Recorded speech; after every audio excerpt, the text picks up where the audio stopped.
Welcome back, ladies and gentlemen. Today we're going to go ahead and apply material properties to our parts. So right now we have a part that we created.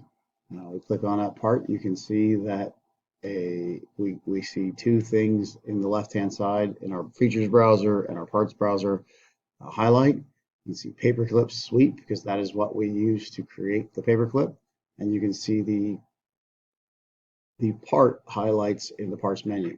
Now I've named my part paperclip by right-clicking and choosing rename.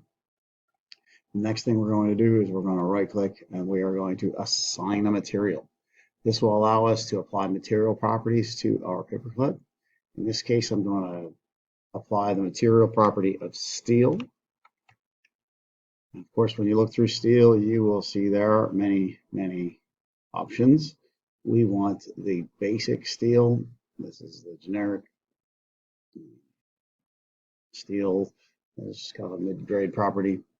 So I'm going to choose that, and then to apply that, just as with any other tool, we save and exit by hitting the green check. Right now, you'll see nothing visible has changed. We're going to go ahead and take a look at this by choosing the display mass properties button. Display mass properties down here on the right-hand side, and you'll see it asks for parts to measure. So when I click on the part to measure, it now reads paperclip. Since I've just clicked on my paperclip, I could also click on the paperclip down here in the parts menu. And now all sorts of properties about my model appear. And each of these has value for different reasons. For me, most of the time, what I care most about is how much material there is by mass. For example, if I'm 3D printing, I'd like to know how many grams of filament we're going to use. Of course, there's other features that factor into that, but here you go. So this paperclip is a 216 thousandths of a pound paperclip being made if we were to make it out of steel.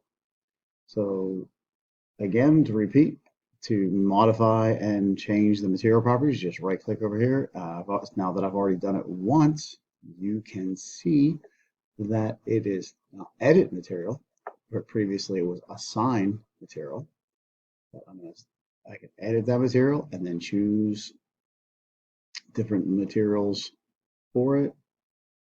I want steel in my case, and then green check saves it.